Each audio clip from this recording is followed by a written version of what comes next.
Bonjour YouTube, je suis Sébastien et me revoici pour la suite de comment conduire une mini-pelle par les nuls, enfin par un nul pour les nuls. Globalement, les bases les plus basiques pour si vous n'en avez jamais conduite et que vous n'avez aucune formation comme moi, j'en avais aucune quand j'ai loué la première il y a quelques temps. Donc je vous propose de continuer après la première vidéo où on a vu comment la manœuvrer. Je vais vous montrer des fonctions un peu moins basiques, mais qui sont nécessaires à l'utilisation. On commence tout de suite avec le changement de godet, avec la clé qui vous a été fournie, c'est ce que vous avez pu tenir dans la main. La méthode, le godet, pour moi, hein, c'est ma méthode.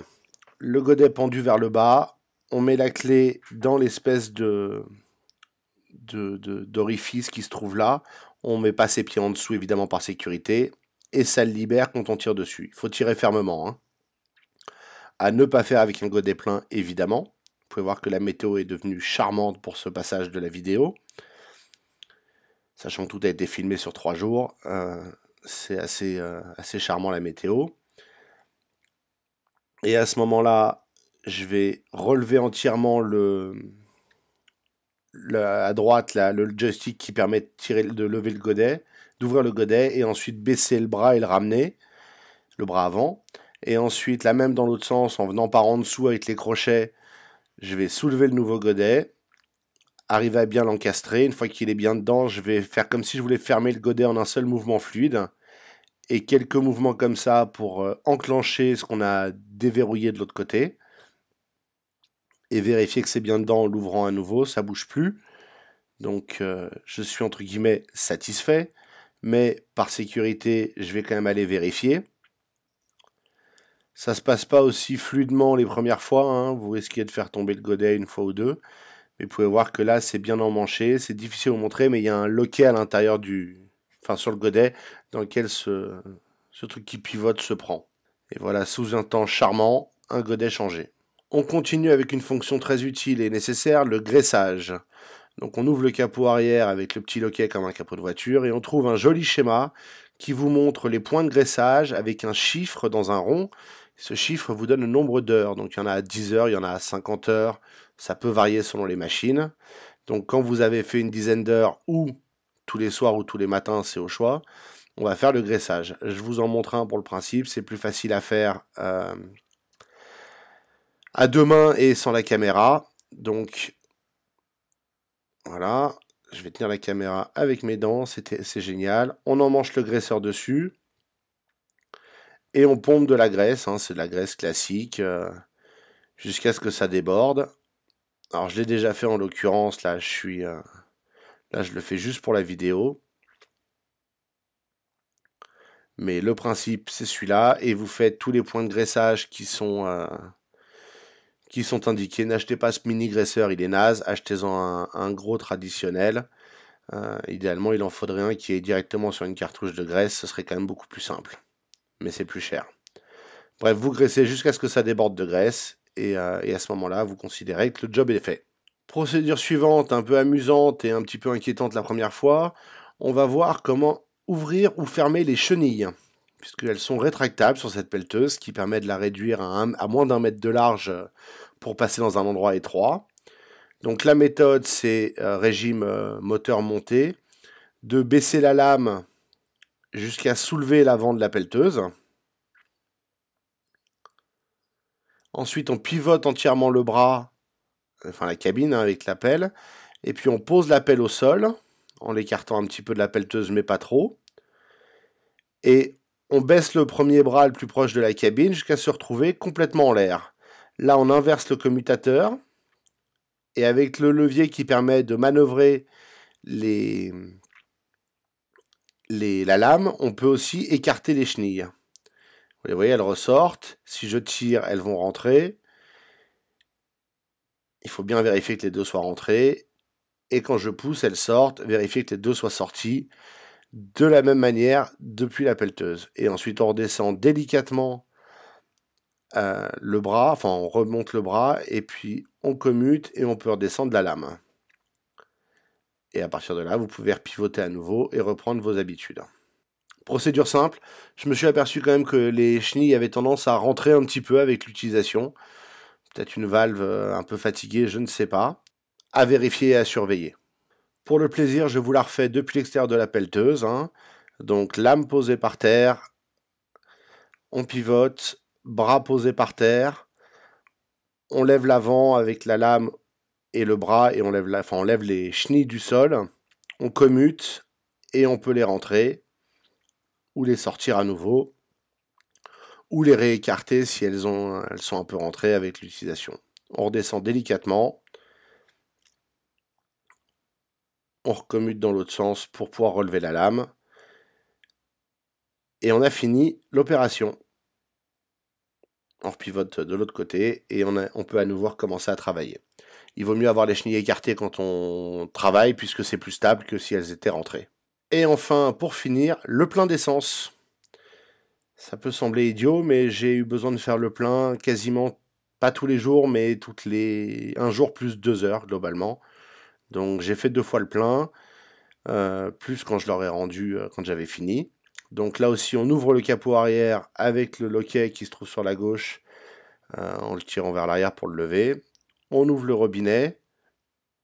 Il faut une forme d'entonnoir parce qu'on n'a pas de pompe à essence, évidemment, hein. Une bouteille de coca coupée au niveau du goulot fait extrêmement bien l'affaire. Et il vous faudra une forme de jerrycan, car ce qu'on met dedans, c'est du gazole non routier. Donc quand vous irez à la pompe, c'est celui qui, dans mon cas, est à 99 centimes le litre. C'est pas le même que dans une voiture diesel, c'est du moins cher parce que c'est de la moins bonne qualité techniquement et je pense qu'il n'est pas taxé pareil non plus. Mais donc il vous faudra un récipient et puis si vous avez un résidu, je sais pas bien quoi en faire, il me reste quelques litres. Donc si vous avez une idée, je prends, à moins de relouer une mini-pelle. Et donc on fait le plein. En l'occurrence, celle-là doit avoir un réservoir de l'ordre de 15 litres. Ça dit plus de 20 sur la brochure Bobcat, mais c'est un modèle Kiloutou, je sais pas s'il y a des différences. Et j'ai jamais réussi à mettre 20 litres alors qu'elle avait des ratés euh, d'alimentation d'essence puisqu'ils ont disparu dès que j'ai fait le plein. Donc là, il y avait 16 litres au départ dans le bidon, et vous allez voir qu'il va en rester un petit peu avec le plein fait à ras-bord quasiment. C'est pas dramatique au prix du litre et au prix de l'opération globale, on s'en remettra. Mais donc voilà, il faut savoir faire le plein d'essence, et il se fait comme ça. Quand vous avez fini, évitez de foutre des gouttes partout, remettez le bouchon à sa place, et on referme le capot moteur pour recommencer à travailler. Et en bonus, quelques opérations simples, hein, pour creuser la tranchée. Je ferai une vidéo juste là-dessus parce que c'est un sujet un peu plus compliqué. Vous pouvez voir que ça bouge très vite, une pelleteuse, quand on roule. Là, on va aller chercher un gros caillou que j'ai trouvé en creusant ma tranchée, hein. Et on va vouloir le déplacer. Et le problème, c'est que il n'y a pas de doigt sur cette pelleteuse, contrairement à certaines que vous verrez sur YouTube. Donc, il n'y a pas moyen de la gripper et de le forcer à rentrer dans le godet. Donc la meilleure solution que j'ai trouvée, c'est de le rentrer un peu dans le godet et de le presser contre la lame et de soulever la lame, ce qui permet de le maintenir soulevé en fait en pression. Son poids aide et avec ça on peut le déplacer. Pas vite, pas très loin, pas dans des positions absurdes, mais ça permet de... Oui, j'ai essayé de l'attraper mais j'ai jamais réussi, donc je me suis résigné à vouloir utiliser la lame. Et en levant la lame et en maintenant le caillou, je peux le lever un petit peu, ce qui me permet de le sortir du sol, enfin de le soulever du sol, et donc de le déplacer. La meilleure solution serait évidemment d'avoir une pelleteuse avec un doigt sur le bras qui permet de pincer dans le godet, ou de le pousser avec la lame carrément, mais alors bonjour la tranchée dans le sol en terre, hein.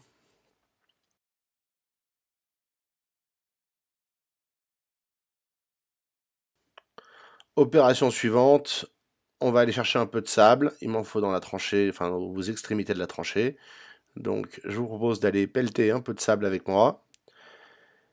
Recommandation bonus quand vous faites livrer de la sablière. Alors il n'a pas réussi à rentrer dans la cour alors que d'autres avaient réussi précédemment de la même sablière avec le même camion. C'est pas grave. Mais mettez une bâche au sol sous le sable, ça vous permettra à la fin de l'enlever sans en avoir plein qui restent dans la pelouse. Je me suis fait engueuler par madame, donc voilà, maintenant vous savez.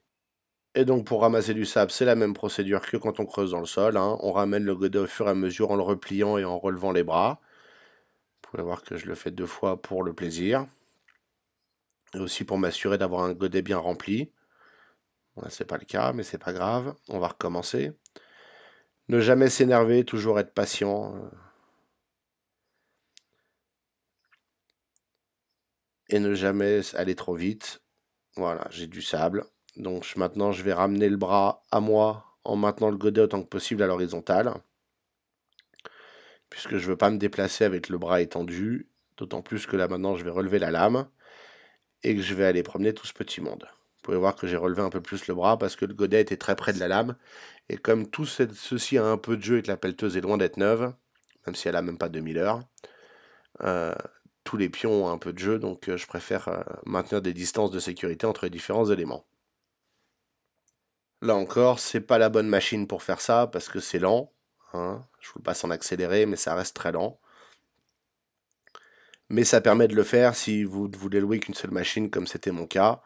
Au final, on n'est pas à 5 minutes près et ça coûte même moins cher de garder la machine une journée de plus que de la remplacer, que d'en louer deux, ne serait-ce qu'une journée. Et voilà la manœuvre. Pour ce qui est de creuser à trancher, ce sera la prochaine vidéo. Je pense que ça mérite une vidéo distincte dans la mesure où il y a plein de choses à prendre en compte. Et maintenant j'en ai fini avec la pelleteuse, je vais la ranger, la garer et j'en aurai fini.